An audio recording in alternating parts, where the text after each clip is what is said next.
Salut Mimi, moi c'est NTX. Donc je suis animateur, comme on me voit dans beaucoup de conventions. Je suis également organisateur d'événements. Je suis streamer, speedrunner et depuis peu, un rêve de gosse, j'ai commencé à être comédien de doublage.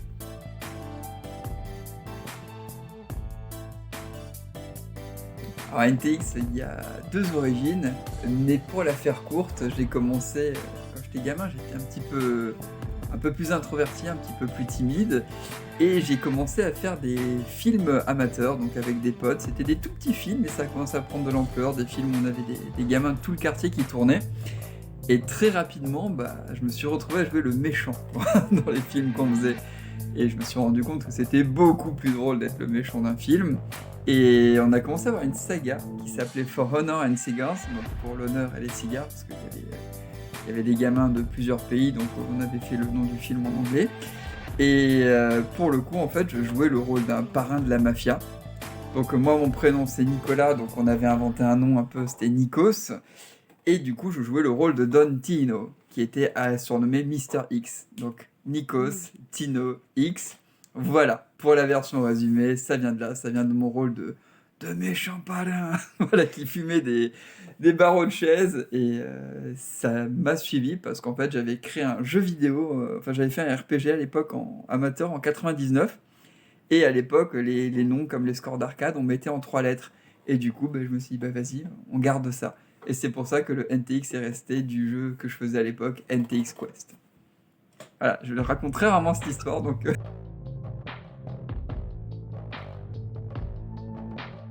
Alors, écoute, au GameFest, c'était une scène incroyable. Il y avait déjà une scène super pro, avec un public très nombreux, très attentif. Et quand on arrivait sur scène, il y avait cette espèce de petit couloir, là en angle droit, pour monter. Couloir où j'ai notamment d'ailleurs pu croiser Michael Shanks de Stargate.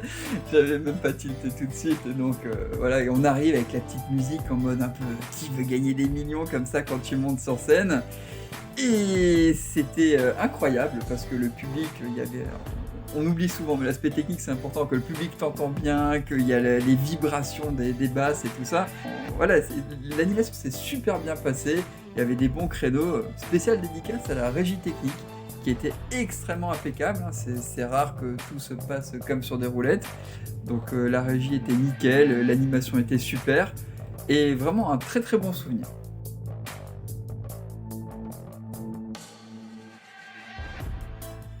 Alors c'est très très très dépendant de l'animation, mais c'est vrai que les gens en général se disent pas que dans le cas non, donc je fais souvent sur scène des quiz blind test, fait notamment avec ma chérie, et les quiz prennent au strict minimum 10 heures, hein, quasiment jamais. Je sais que par exemple le quiz Harry Potter qu'elle m'a aidé à faire, on a mis plus de 110 heures de boulot. C'est voilà, c'est énormément de boulot en amont. Et puis en plus, c'est toujours un petit peu modifié quand on a un quiz. Tiens, il y a deux trois rêves qui passaient moins bien, on les enlève, on remet. Donc concrètement, je dirais c'est assez régulièrement entre 10 et 100 heures de taf, plus les modifications, plus après tout ce qui est modification pour les régies. Donc c'est beaucoup beaucoup de boulot en amont. C'est pas juste de l'impro. Il y a de l'impro sur scène, faut pas se mentir.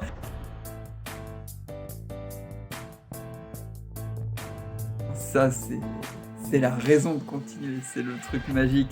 En fait, quand on voit le public qui arrive, déjà quand t'as des personnes qui commencent à te dire «Ah, j'ai hâte de voir ce que t'as préparé pour cette fois», c'est extrêmement plaisant, très satisfaisant. On se dit qu'on fait pas... C'est pas qu'on fait pas tout ça pour rien, mais on a le retour, on voit un peu, parce que j'ai l'habitude de faire plutôt à la base du stream.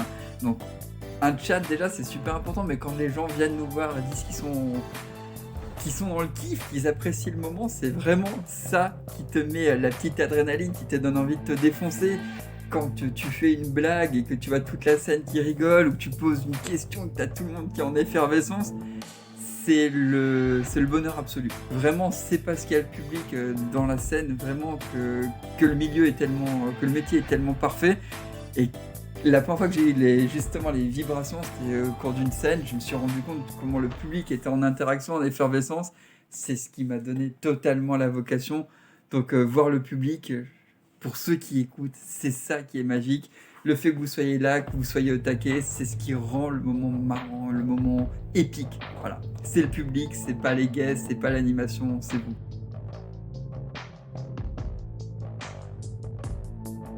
Oui, alors du coup, j'avais la chance à l'époque, je faisais des tournois de jeux vidéo, donc j'avais commencé à rencontrer quelques personnes, mais spécifiquement depuis l'animation, j'ai eu l'occasion de rencontrer, alors à la base, beaucoup de speedrunners, d'animateurs et de guests du milieu du jeu vidéo, des youtubeurs, streamers, et pour le cas des comédiens de doublage et des chanteurs, j'ai pu en rencontrer pas mal.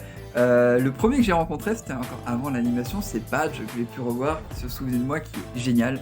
Padge, donc Pierre-Alain Garrigue, il a un cœur en or, il est hyper sympa, il est toujours là, voilà, pour partager un moment, voilà, c'est typiquement le mec qui va partager avec le public. Donc très très bonne première rencontre dans le milieu.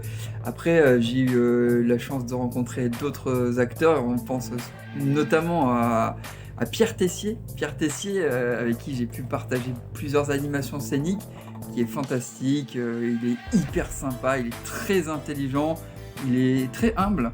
Souvent les gens qui sont dans le doublage depuis longtemps se rendent compte qu'ils ont une grande humilité. Non, Pierre Tessier qui est vraiment exceptionnel.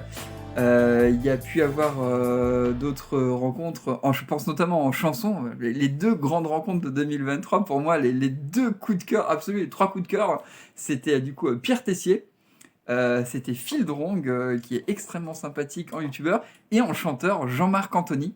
Jean-Marc Anthony qui est donc Monsieur Cabella, et qui est donc Jima, le chanteur des Jerick Pokémon, entre autres. Il est incroyable, il est super gentil, il a la main sur le cœur, et voilà, quelqu'un de fantastique. Sinon, en comédien de doublage, j'ai pu du coup rencontrer notamment à GameFest Monsieur Darbois, donc le grand maître Darbois qui est exceptionnel. J'ai pu revoir Padge, et j'ai pu rencontrer Emmanuel Curtil, donc qui fait notamment la voix de Kuzco, de Kronk dans Kuzco. Je suis très très fan de Kuzco. Et il fait également beaucoup d'autres rôles. Voilà, il est extrêmement sympathique, super cool. Donc voilà, pas mal de comédiens de doublage, encore du beau monde. Mais voilà, ouais, c'est effectivement, rien qu'à la GameFest, c'était incroyable. Oui. Oui, alors effectivement, alors des associatifs en événements, il y en a dans pas mal de milieux très sympas, et spécifiquement avec le doublage, on a pu se rencontrer après avoir entendu parler les uns des autres depuis un moment avec la confrérie de la table basse, et il se trouve qu'ils sont extrêmement sympas et passionnés. Donc on s'est retrouvés à s'entendre comme potes en fait, très très rapidement, très naturellement. Ils sont hyper cool, ils sont super pros. Les animations qu'ils ont pu faire notamment avec par exemple Padge, Richard et Emmanuel sur scène étaient vraiment dingues. Et on a du coup commencé à travailler ensemble. Ils ont notamment fourni des bandes rythmo pour des animations que je faisais sur Strasbourg et pour d'autres occasions. Donc voilà, ils sont hyper sympas, super pro. Et en fait, on voit que les gens dans le milieu, un peu comme le speedrun où j'avais commencé, les gens qui sont dans le milieu, c'est des passionnés. C'est rarement des gens qui se retrouvent un peu par hasard, genre qu'est-ce que je fais là. Non, c'est des gens qui connaissent le milieu, qui sont super cool. Et ouais, je les salue au passage, la confrérie de la table basse, que je vous recommande bien de suivre aussi.